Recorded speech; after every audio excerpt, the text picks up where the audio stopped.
Good morning, everybody, and welcome to Living Astrology with Janet Hickox. Hold on, just making sure my phone is on silence. Grab your cup of coffee or your tea, sit back and relax. Let's chat about what is happening up in the stars above. So here we are today, Tuesday, the 24th of March, and we find ourselves in the new moon energy.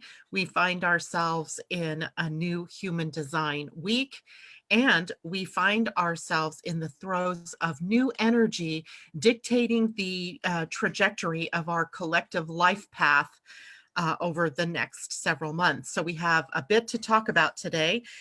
For today's show, it would be recommended to have your human design chart with you, as your human design chart is going to come in handy as I talk about the different things to do with the week coming up and with some of the general energies at hand. So good morning, everybody who's checking in. I see Mimi so far, and I'm sure others will be joining us here shortly. So how did everybody do last evening? The new moon occurred at 2:29 a.m. my time, 5:29 a.m. for you all in the East, 9:29 this morning for those of you in Europe, and beyond later in the morning. So how did you do? How was your day? How was your experience? Mine was a bit crazy, as I, in the very dark of the moon, just before the new moon, woke up because there were lights in my bedroom that I couldn't figure out where they were coming from. Still haven't figured out where they were coming from. But consequently, it set the tone for restlessness for me the rest of the night because I was worried about what were those lights? Was I looking at flashlights? Was I looking at aliens? Who knows? I mean, really seriously, not thinking aliens, but it was very odd. And so the rest of my evening was sort of, you know, I wake up, go to sleep, wake up, go to sleep. It was kind of funny. But that was my new moon experience. I think it really wasn't so much about the new moon as it was about the intense nature of the energies that are happening out there. It's official. Now, Washington is a shelter in place state, however we call it. Stay home, stay healthy. And he never once said shelter in place during his press conference yesterday. It was stay home, stay healthy. And I thought, well, that's an interesting spin on what's happening, but it is indeed probably the right course of action for the weather having, warmed up a bit. People were out and about and doing the things that they knew they shouldn't be doing.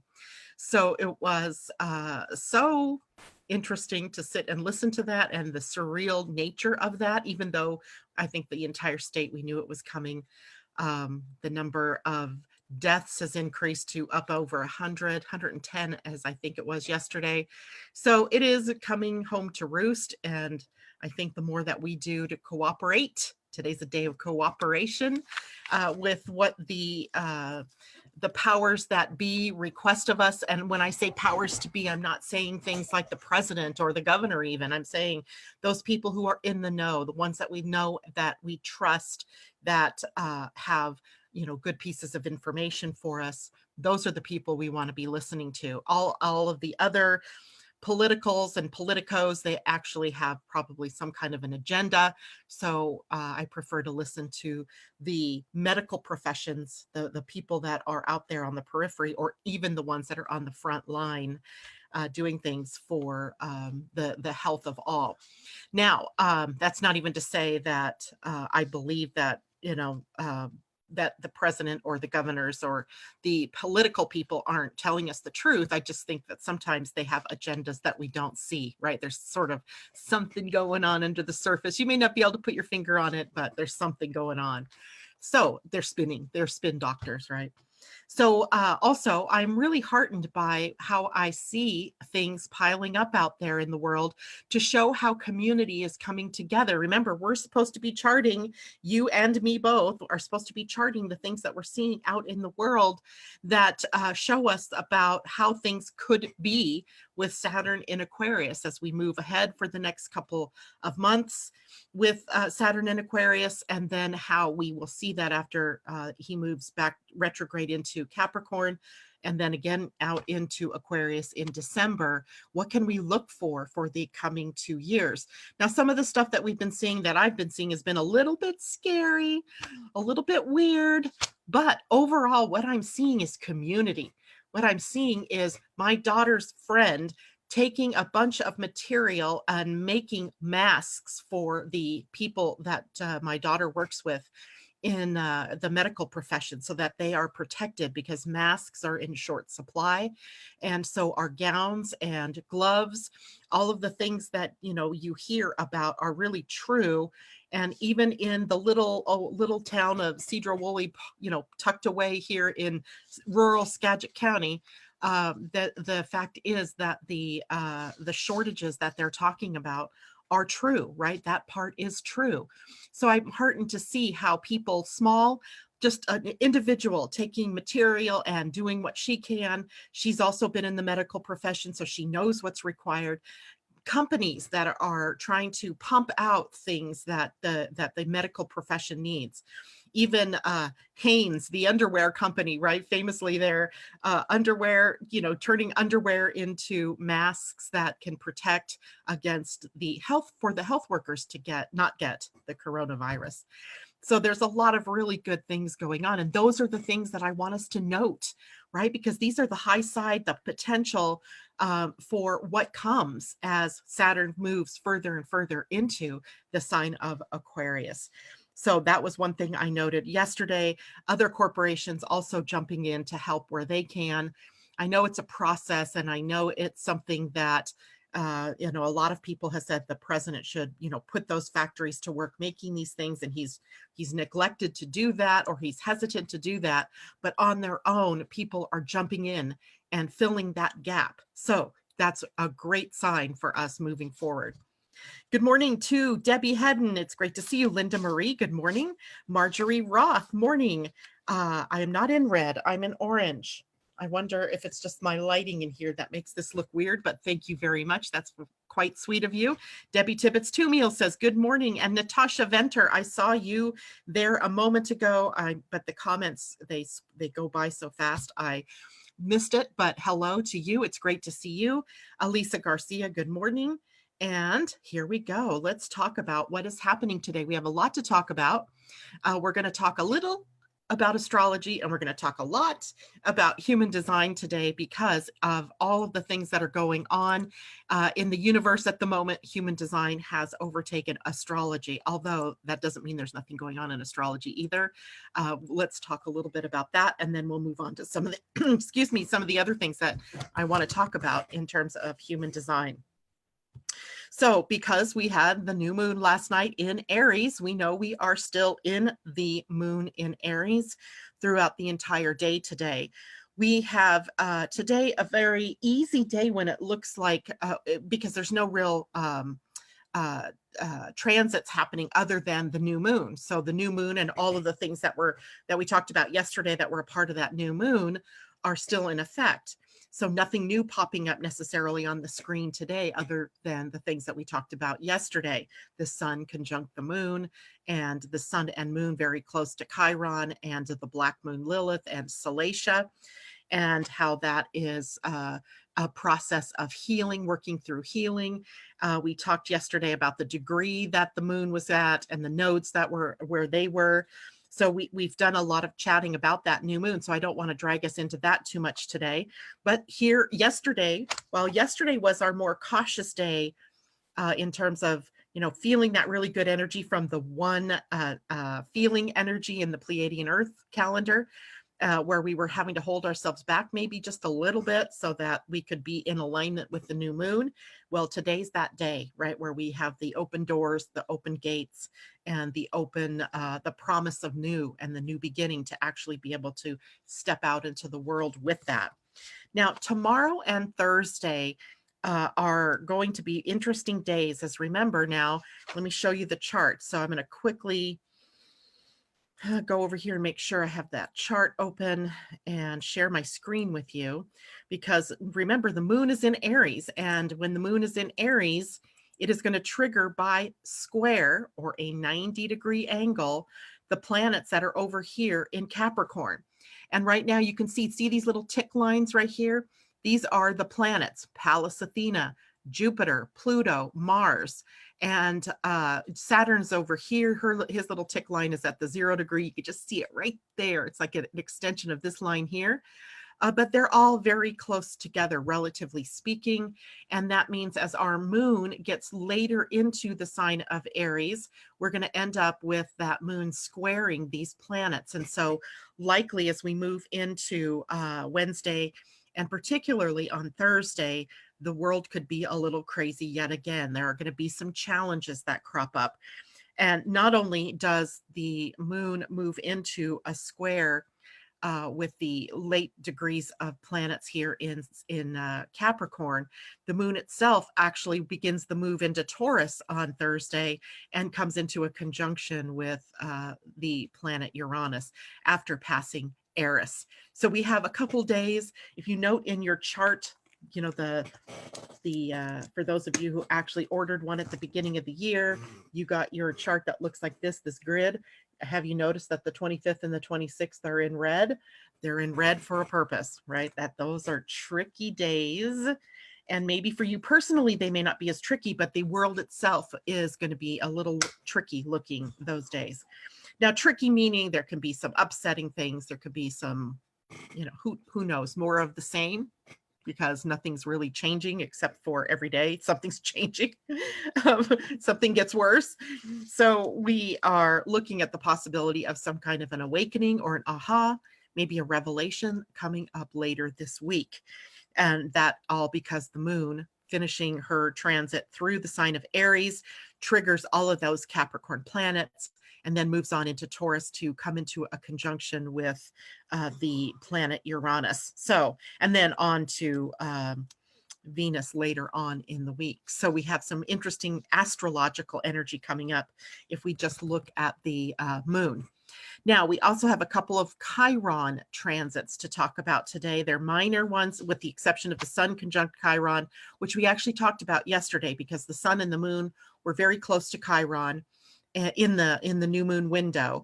And that means that the Sun will move on to come into an exact conjunction to Chiron, where we are open to new ways of healing, maybe new and untried or more holistic ways of healing our bodies through the coronavirus or any other virus for that matter. You know, right now, with the planet Saturn in Aquarius, it also stimulates technology and innovation.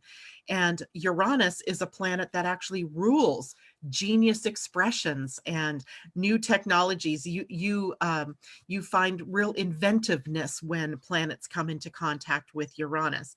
So the potential is maybe what we hear about later in the week is some new breakthrough vaccine or some breakthrough treatment for the coronavirus or any other viruses or things that are going on in the healthcare world. So that it could be a good surprise as well as maybe, you know, something we didn't expect.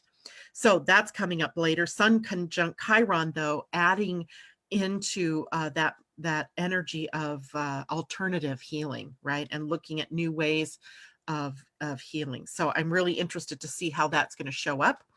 There's also Venus in a semi-square to Chiron.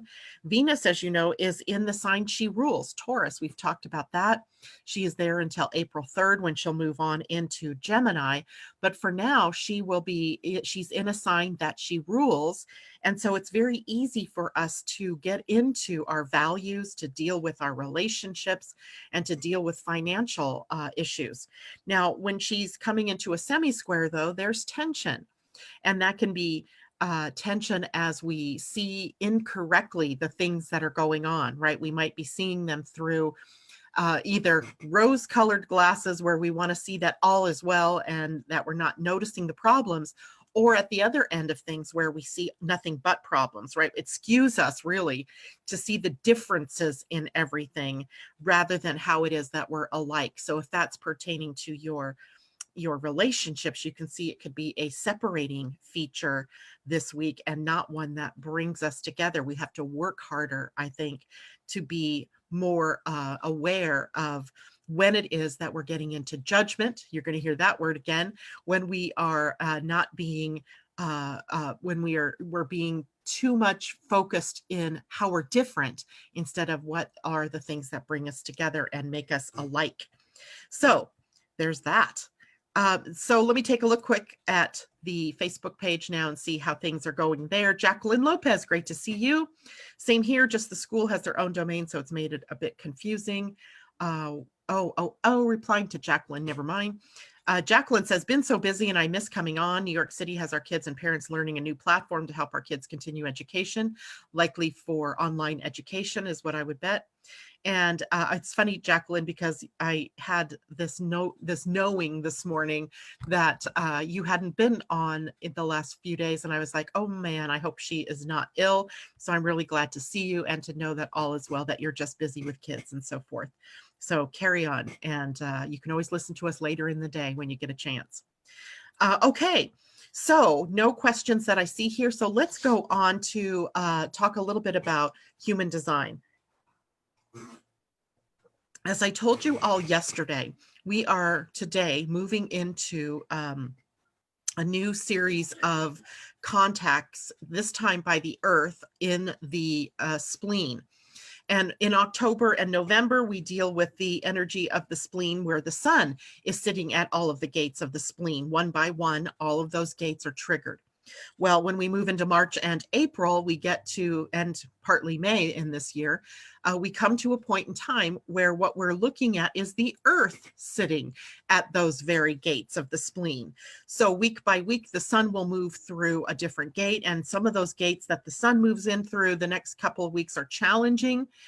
And then you put the Earth in the gates on the spleen, and now we have the potential for the expression of those gates through fear, and maybe an exaggeration of the fear field on the planet. And so knowing this ahead of time, though, we get this opportunity to understand that if fear starts to ramp up within us, that we are tapping into the collective, right? So we don't have to do that. That's why I like to come on and talk about these things, because as we talk about them more and more, you become more and more aware of the effect that the movement of these planets has on you as an individual, but also on us as a collective, right? You're part of the collective. And that means that every reaction you have, every response you make applies itself to that collective, either for positive or for not so positive, right? So it all depends on how it is that what you're thinking about and what it is that you're doing. So right now I'm going to bring up, hold on while I bring this up, and then I'm going to show you the human design chart for the day. And what did I call that blooming thing? I think I called it the just now chart. We'll see here if I get to J. IJ. Yes, I know the alphabet, but sometimes. Okay, where are you?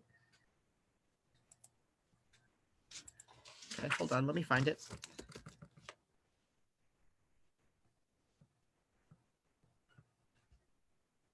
Okay, is it on my desktop? What the heck?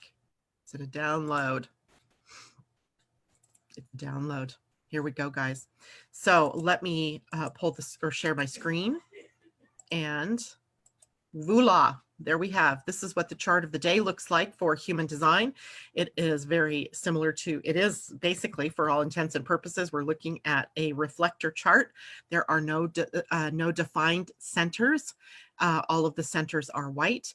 And that means there's no new centers likely being defined by virtue of a defined center here.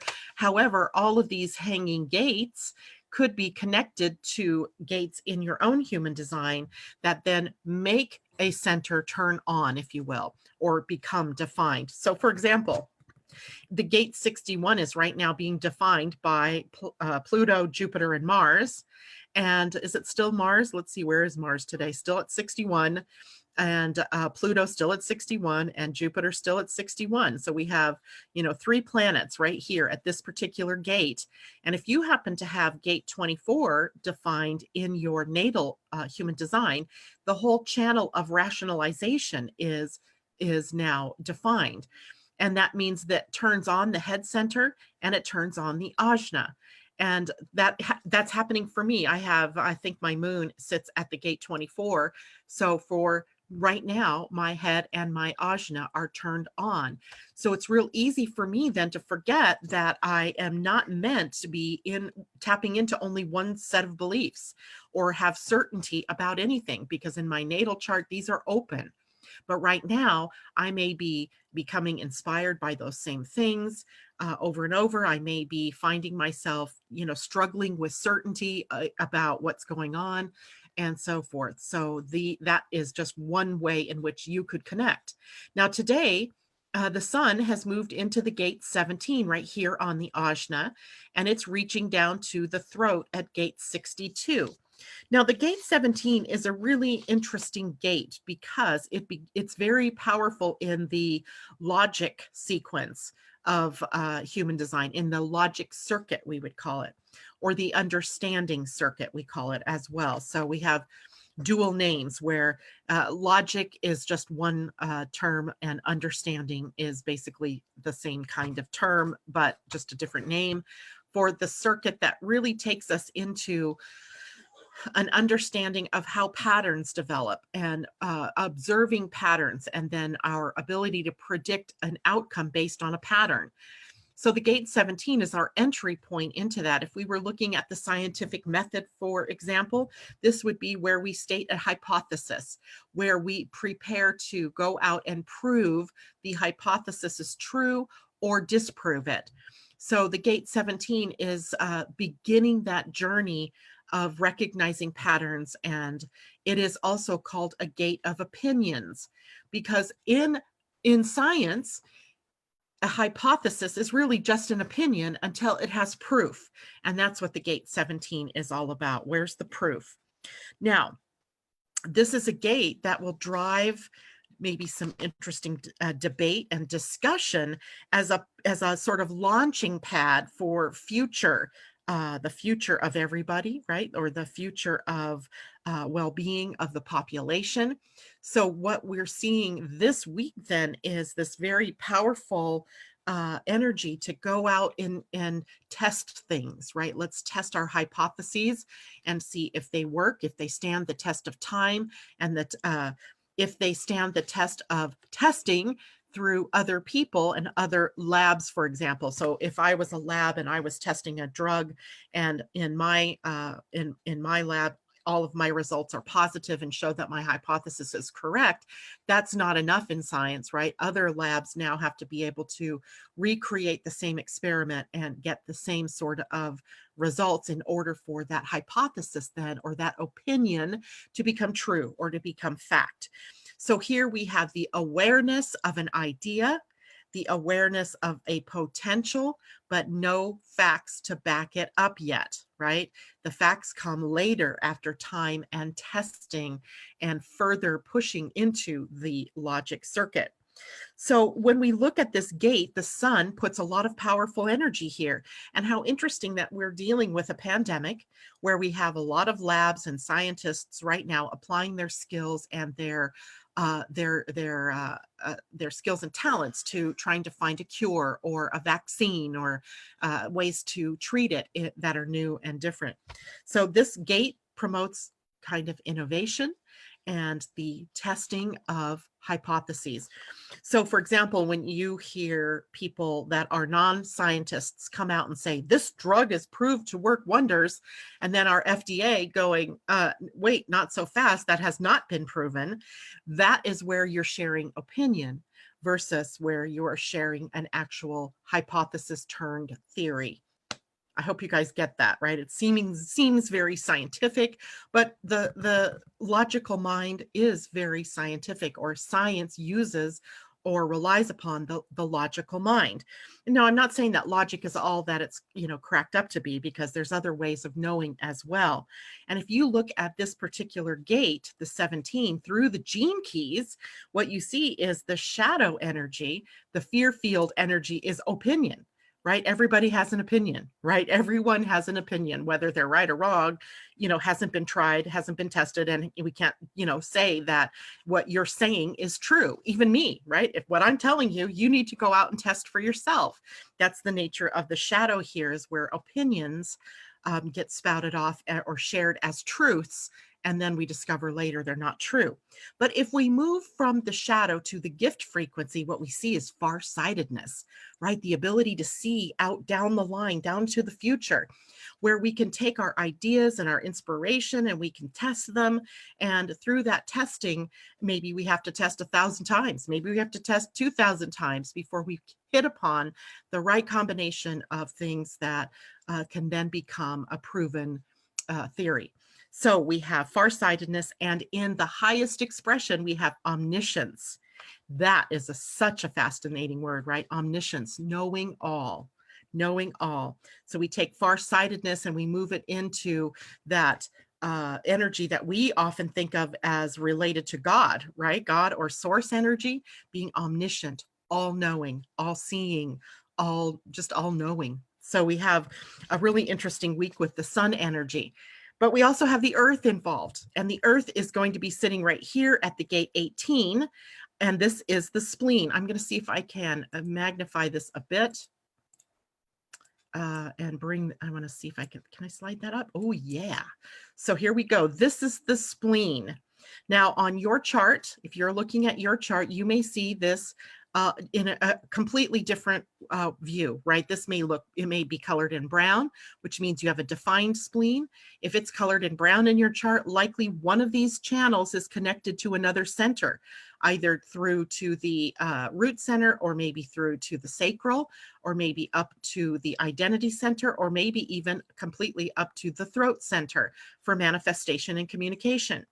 So this particular center is the center for time, intuition, health, and it is also survival energy.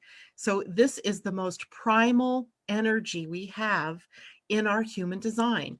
I relate it sort of to the reptile brain, right? The vestiges of the evolution of humankind, where we were much more attuned to the animal world, perhaps with that reptilian brain that is very survival oriented. So the spleen here takes us into survival energy. And remember, several months back, I showed you a chart like this, and we named the energies in these centers. And the energy name, for example, in the identity center, we called it love, right? And then the sacral was about work, and the root center was about endurance. The spleen was the center that was called success. And success, it not in the success of the species, let's say, not the success like your work success or your success as an individual, but collective success of a species.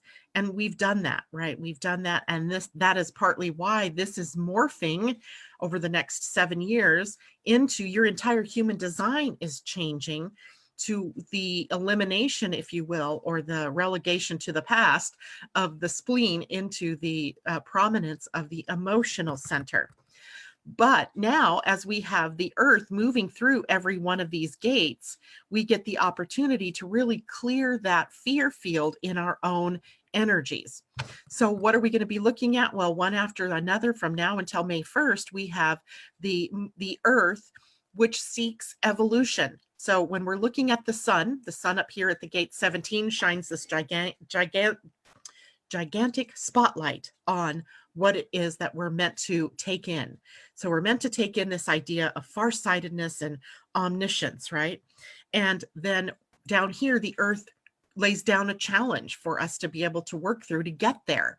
And what do we have to work through? Well, we're working through the energy of judgment. The gate 18 is a gate that fears that we are not perfect. And so we are constantly judging one another, judging ourselves, holding ourselves back from expressing the truth of who we are because we're afraid it's not done yet, that we don't know enough, or that something's not right. There's a fear that holds us back. But this is also where our beliefs and our traditions have an opportunity to become more wholesome and healthy, right? This is a gate that can see where we're out of alignment, like where things have gotten skewed. So for all of us, we may be able to see more clearly in our own energies where we're not in alignment with that. and where we can reevaluate the unbalanced parts of ourselves to be able to see our way forward down the farsightedness to a more flourishing future. So there's really positive energy here, but there's also that possibility that the fear energy holds sway. And that's because, right, that field of fear energy on the planet is so powerful. Now, each one of us has the opportunity and the responsibility while we're in this week's energy and these next several weeks to really look at the impact this fear might be having in your own world, in your own life, right? And are you expressing uh, or seeking success through constantly judging and criticizing, right? This is a possibility. Now, for those of you who by birth have the 17 and 18 in their chart, meaning that you're born this time of the year, or that one of the quarter days where these are flipped in different ways, you are dealing with this energy always, right? The energy of sharing your opinions only with an invitation and sharing your criticisms, your judgments only with opinion, only with an invitation. And this is so interesting because you cannot be successful if you're constantly spouting criticism to people because they'll stop listening, right? Or they will separate you away from others.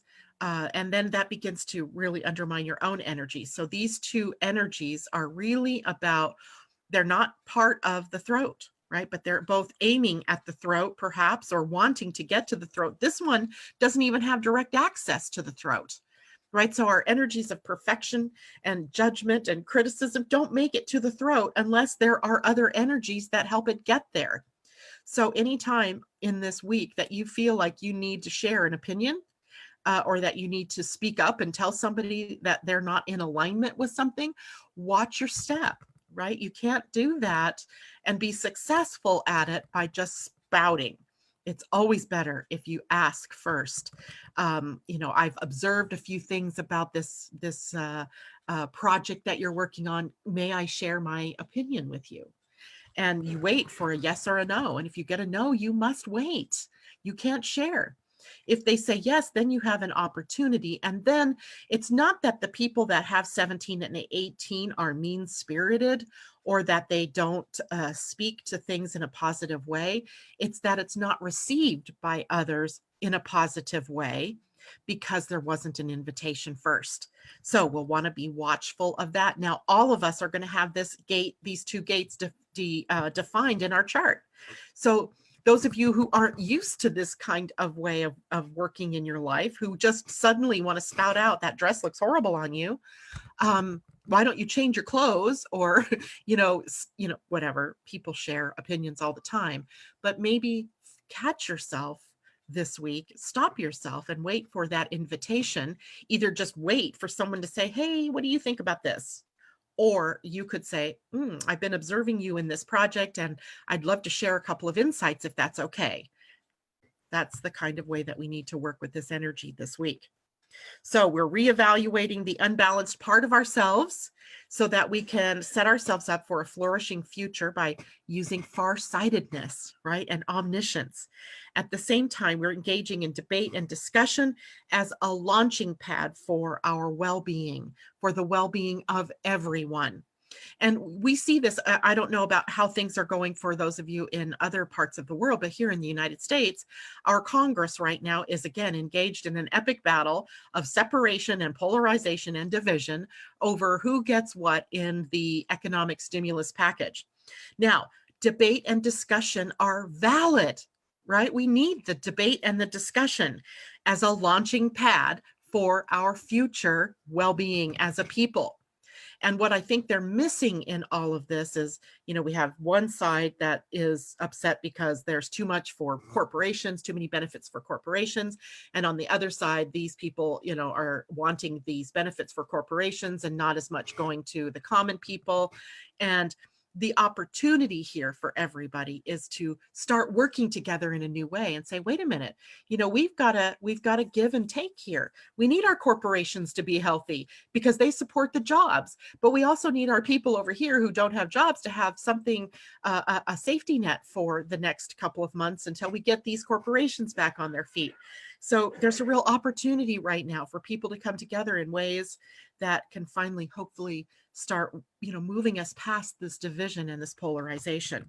So there we have that. And in your own countries or in the world at large, you're likely seeing that in some way, shape, or form. You might be seeing it through your groups or through the communities that you're a part of, through your nation, and certainly on a global scale, we're seeing this need for us to be able to deal with those unbalanced parts of ourselves.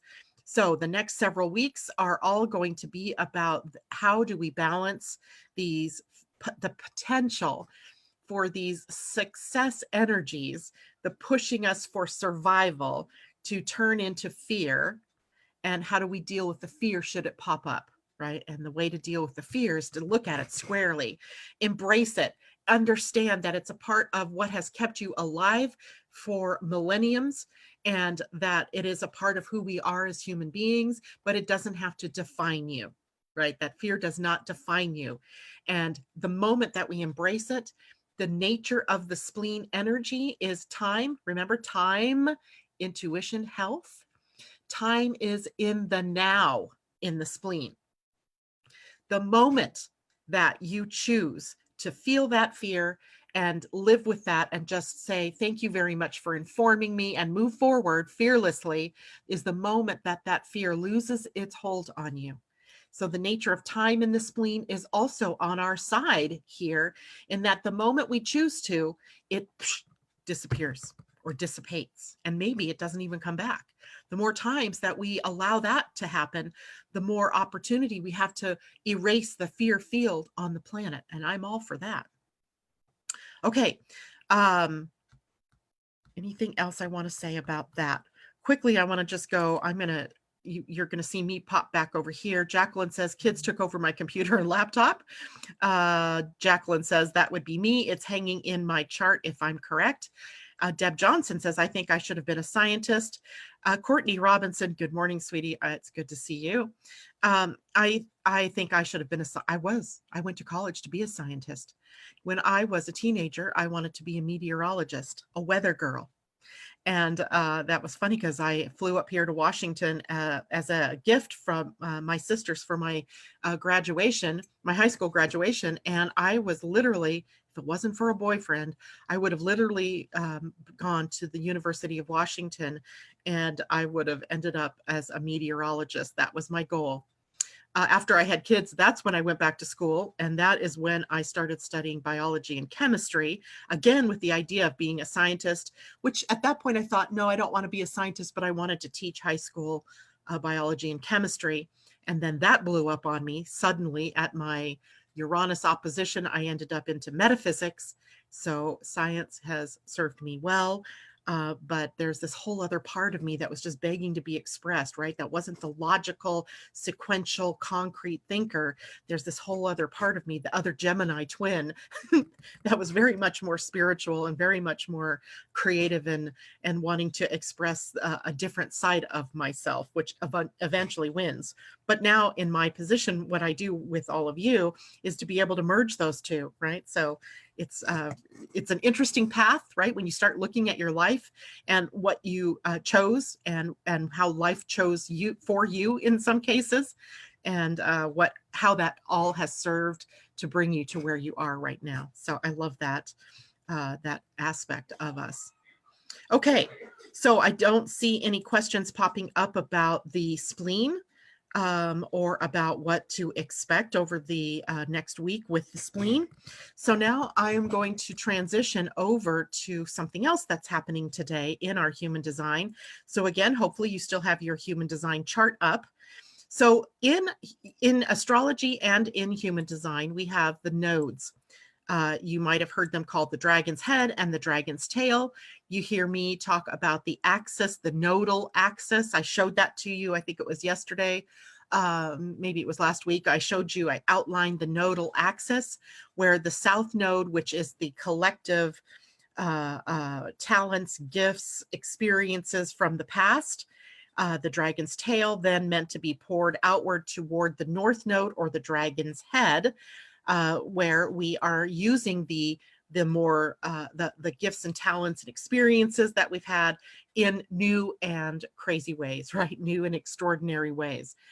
And the north node then shows us our destiny. We could call it the destiny line as well, where our karma, our fate, our experiences from over here are poured out in toward a new experience of the nodes in of the north node in a chart.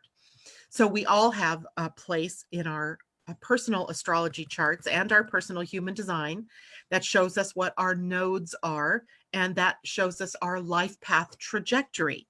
We come into this life and we keep trying to do things the same old way, which would be the dragon's tail or the south node. And eventually we kind of go, after hitting our head on the wall several times, we go, maybe I need to move in a different direction. So we begin to move forward toward the destiny point or the north node. Now, in human design, and in astrology, those nodes also transit. That means they're moving from one sign to another, from one degree to another within a sign, and from one gate to another within your human design. Now, these nodes had been sitting at gate 52 and gate 58, teaching us about isolation, teaching us about quiet, teaching us about solitude, teaching us to find joy within, and that joy wasn't something that we were meant to look for outside of us, that it was within us all along. Those were the lessons and the trajectory that the collective was moving through over the last several months. Now we are moving into new gates for both the south node and the north node. And they have moved up here to the identity center as of today, where the north node is sitting at gate 15, which is called the gate of the love of humanity. How appropriate, right? With Saturn moved into Aquarius and with all the things that are going on in the world right now, where the focus becomes humanity. Now, in the gene keys, we see this energy as dullness, right? Where we're just sort of lackadaisical. There's just no joy. There's no expression of fun or joyfulness. We move from that dullness toward magnetism and then ultimately to fluorescence. You betcha that we're going to be taking a look at what those words mean. All I can tell you here right now is the gate 15 is also known as the gate of extremes. So do you think that perhaps we'll see some extremes in the outer world over the next months? By the way, this is the case until August. In August, the gates will shift in the first week of August, and they will shift into a different set of gates. But for the moment, from now until August, we're going to be dealing with these extremes, perhaps the extreme expressions that can come up in this particular gate. I liken it to what we're seeing very, much so in our Congress, where on one extreme we have let's get power to the people, and on the other extreme let's get power to the corporations, and how those extremes seem to separate us when in reality they're just different points of the same coin, right? We need both. Both have to be served. So how do we do that? Well, we start to really have to focus our energy on moving through that. Now, the interesting thing about this center, it's the center for love. This is the energy here of love. Remember I was talking about that model I showed us of what each of these centers mean. This center means love energy. These are the gates of love, the love of humanity. And this one is the gate of the love of the self-preservation, self-absorption, right? Those could be some of the more negative energies. Self-obsession is the shadow energy of the gate 10. Naturalness and beingness are the high energies of the gate 10. And this is the south node. We're coming from the love of the self and self-obsession, and we're pouring that, all of the skills and the knowledge that we've acquired as individuals, we're pouring them like the Aquarian waters, right? When you look at Aquarius, you see the jug and the water's being poured out, where we take our individuality and it's poured out into the use for the collective, right? The collective good. And this is what we're seeing with these two gates for the next several months. In the Oh, that was the other thing I was going to tell you here. This is the center that where the energy, the primary energy coming out of there is about love, right? Love of humanity, love of self, love of the physical, love of spirit, leadership energy, the energy of creativity and self-expression, and the energy of forgiveness and the energy of receiving. All of that sits on this identity center, whose energy is all about love, but it is also a magnet. This entire center and every gate on it have magnetic qualities. And the magnet nature of that center is one way. It draws in, right? It pulls toward itself. And that means that all of us, all the time, have, because we all have this identity center, whether yours is white or it's yellow, and whatever configuration of gates are defined or not defined on it, or hanging on it, or connected to other centers on it. It is primarily a center that is a magnet, a one-way magnet that draws to you the right opportunities, the right experiences, the right people, and in the right timing. And so this is really a center that is very important when you think about what is it that you're focusing on, and the focus energy, right? This is going to draw to you, without judgment, what it is that you're focusing on. So if we're focusing on self-obsession, then we're going to get more experiences around that, or more experiences of dullness if you're focused on that. Or is it going to magnetize, some of the higher energies, right? Luck and opportunities and great people and teachers or pupils or whatever it is that you're focusing on, right? So it's very important for all of us to remember for these next several months, these two gates are magnets and they're drawing things to us. Right? And what is it they're drawing to us? Well, that depends on what it is that you're focusing your energy on, right? What you're focusing your heart energy on, what you're focusing your mind's energy on. What are you looking at day after day? That's what you're going to see more of, right? It's like when you get a new car and then suddenly everybody on the road has a new car. And not only do they have new cars, but their new cars look just like yours. They're the same color. And you're like, wow, I never knew there were so many XYZ cars out there on the road. It's part of your reticular activating system in your brain. And the moment that you begin to focus on something, you see more and more of the same thing. So use that in a different way to say, okay, what am I focused on? Well, I'm focused on fear. So I'm seeing more and more fear. I'm seeing more and more reasons to be fearful or to be angry or to be upset. And that's because you're focusing on that. So it's really kind of clever how the universe has primed us for this. And then again, you cannot blame anybody else because you're the magnet, right? You're drawing to you the things that you're focusing on, or experiences that will be matching pictures to that. It's like the virus in the cell connecting via the little receptors that our cells have. And when they make that connection, then, we could say, well, crap happens, shit happens, right? Or when it's something positive, then magic happens.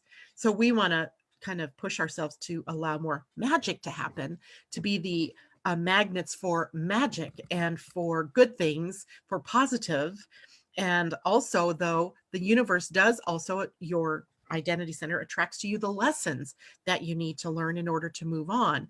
But you still always have the right to choose how you're going to respond to those lessons, to those energies.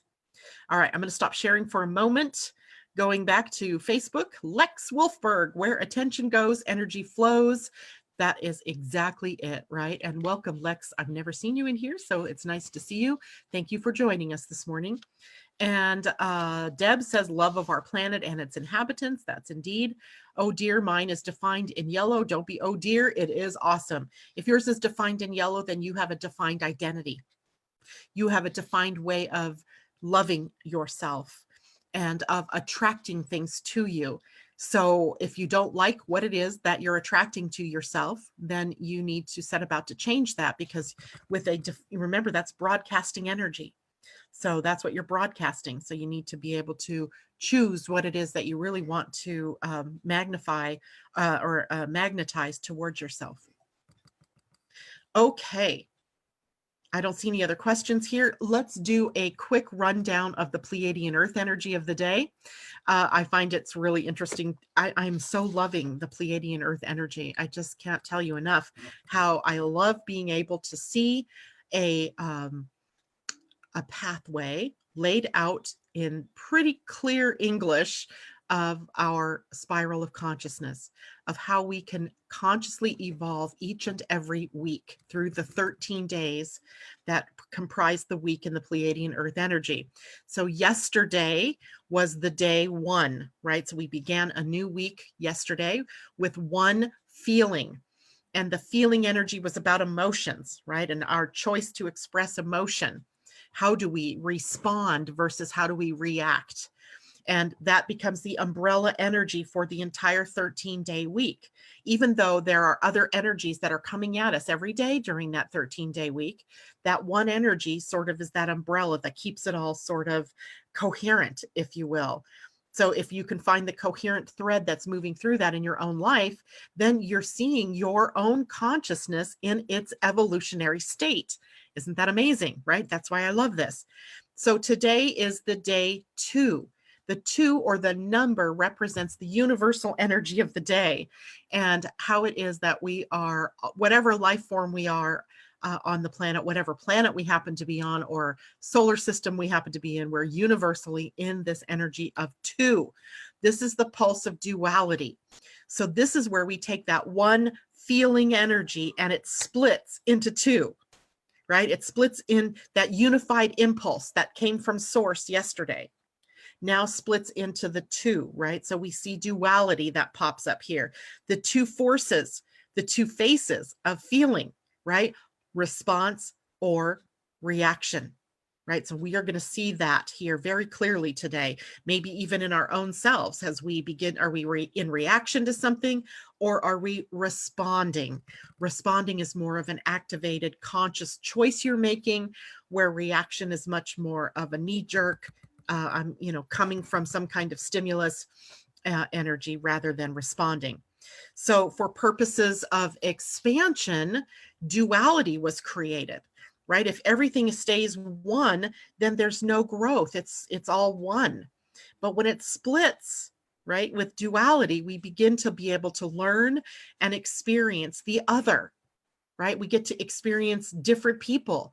We get to experience different beliefs. We get to experience different ideologies.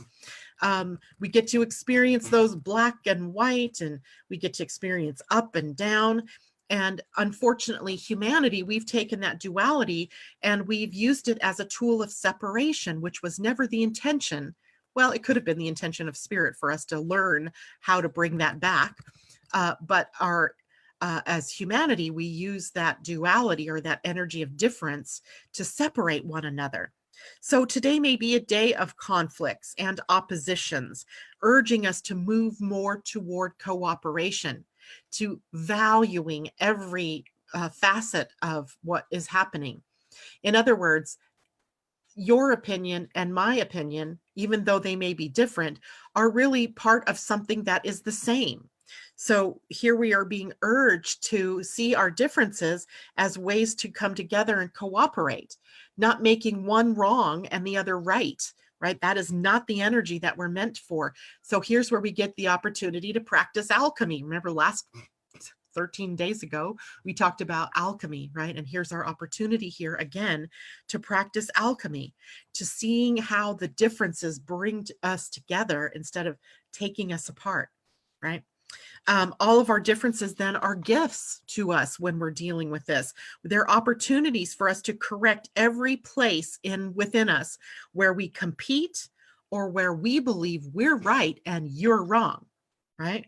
Or where we are justifying our ideas or our actions as others, as being correct versus others being incorrect. So we get to work with that in ourselves. Now, the earth energy of the day is devoting energy. In the Mayan calendar, this was Ak, which was the representation of the dog. And this often it was an energy about loyalty, stability, being cooperative, like thinking of bees. I think sometimes it was also represented by the bee, where the bee in a hive, right? They're part of a collective and they cooperate for the survival of their species, right? If only. Right, here's where we have waves of potential cooperation, creating harmony and success and prosperity and celebration when we can embrace all of that, and where we can change the world to a peaceful place through working together instead of working in opposite directions or in opposition to one another. Now, that doesn't mean that you might be working on one project and this person's working on this project, in different directions perhaps, but they're all part of the same cooperative to bring something out, to be innovative or something like that. This is about loyalty and our sometimes inappropriate use of the energy of loyalty, where we need to learn to choose from the heart and not from pressure from people around us or from society at large, right? What are you loyal to, right? That person that we all know and have heard time and again who berates people who aren't loyal to him or her, right? Whoever out there has that kind of behavior pressures us to sort of line up behind them, and if you don't, then you're scared of what the reaction from that person would be. That's not loyalty, right? That's not loyal. Loyalty is when you choose what it is that you want to align yourself with because it is in your highest and best, right? Your highest and best, and it's not the pressure. It's coming from your heart. It's not coming from somebody telling you you have to, line up and fly straight or else, right? That's strong arming. So we have the possibility that we're going to see more of that kind of energy showing up today as well. But always asking yourself from the heart, what am I being loyal to? Okay. Questions before I head off for the day. Let's see here. Jacqueline. Gail, good morning. Can you please pull a card for the collective today? I sure can. Let's take a look here. I know. Let's do this.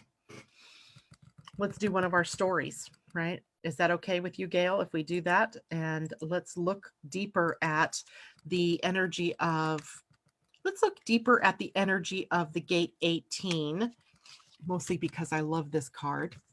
I love this woman. When I get old, I'm going to look like her, if I dare. Not that she's old either, but here's the card for the Earth at gate 18, right? Remember, the gate 18 is the gate that's a fear gate right now, sitting on the spleen. The potential for integrity is high. Love that. And I want you to also look at her forehead. What is that? A peacock, perhaps? Look at her hat and her feathers. I want to giggle when I look at her because she's just so darn cute. Okay, so let's read about that as our collective, right, for the Earth. The secret of the gift of integrity is to be able to hold your own space without reacting to your judgments or self-judgments. The gift, of course, integrity, the shadow, judgment, and the siddhi is perfection. Here's the wisdom story. From a young age, I knew something was wrong with the way women were treated in my society. My father talked down to my mother and she let him. Then she'd fret and complain behind his back, but she never spoke up for herself and encouraged the same sense of inferiority in me. In my teens, I became angry. I saw her life as sad and pathetic and promised myself I'd never be an oppressed woman. So I rejected all things mother. I spoke my mind, broke the rules, and took on the world. I became an independent, staunch feminist, refusing to be patronized. It got to a point where my father threatened to disown me. My mother tried to calm the waters, but deep down she felt ashamed of her unruly daughter. I left the country and built a new life as an activist and artist. When my parents visited, I'd watch my father condescend and my mother make nice. I felt superior to both of them, either rolling my eyes or flying off the handle. I didn't realize just how victimized I felt by my mother's victimization until I was invited to a friend's house to meet her parents. Like mine, they came from a traditional background. The father dominated the conversation, the mother nodded and smiled. But somehow my friend was still able to enjoy them and herself. Her kindness and her acceptance of their limitations brought out the best in them. I began to judge myself for having judged my mother so harshly and for not seeing how similar to my father I'd become. Woo. Despite all we'd put her through, my mother kept treating us with respect and gentleness, never losing her temper. For the first time in my life, I saw the strength in her vulnerability. Though she could still benefit from standing up for herself, she had a capacity for compassion and compromise that I desperately needed. Thanks to her, I've devoted my life to helping people understand and work through their childhoods so they can open their hearts and live with integrity. My gift to you. I am here to help you complete your childhood. It takes courage to uncover the wounds from your past. As you release yourself from the messages and modeling that no longer serve you, you will be free to see and receive the gifts from your parents with a soft, compassionate heart. When you are truly in your integrity, it won't be possible to take judgments of others personally or to identify as a victim of yourself or anyone else. This is not a path to be walked alone, so reach out for support. Allow a friend, a therapist, mentor, or spiritual counselor to accompany you as you revisit those painful experiences that hardened your heart, or made you feel inferior or superior, or kept you from expressing yourself freely and connecting deeply. Over time, you will learn to judge not from the mind, but from the heart. Here are your questions for contemplation. And of course, I will post these. Where do you tend to feel inferior or superior to others? Who are you being hard on, even if you don't like to admit it? Where is self-judgment most alive in your life? Who are you negatively comparing yourself to? In what ways does your self-judgment keep you from owning and honoring your own inner authority? And what does integrity mean to you? Name one thing you can do today to feel more in your integrity. How can perfection be an inspiration in your life rather than a driving force to an unattainable ideal? Wow. Integrity. Our lovely little hat lady. I just love her. All right. So I'm going to check real quick and make sure that was what Gail had in mind. I love her too. Yay. That's good. Okay, good. So Gail says, that sounds like my mom and my life growing up. Holy cow. I would bet you we can all resonate with that in some way. And Lexi said, or Lex, sorry, says, wow, this is speaking to me, forgiving, accepting one's childhood. Indeed. It's amazing what you find later in life when you check back and you start releasing the fear or the upset around what happened in your childhood. Then forgiveness does come in and accepting comes in. Okay, that is it for me. Tomorrow, I have a surprise guest coming on to share a couple of tidbits of information. She'll be with us at 8:30, even though I will be on air at 8, because tomorrow, since I did get all of the information I wanted out today about the nodes and the human design sun and earth, I want to talk tomorrow about Venus, as Venus then moves into the next phase of her evening star cloak that she's wearing right now. And I want to talk about it because it's the wholeness, right? Wholeness that seems so intriguing to me, and I can't wait to share that. That is it for me today. Thank you so much for joining me, and I hope and I wish you all a wonderful day.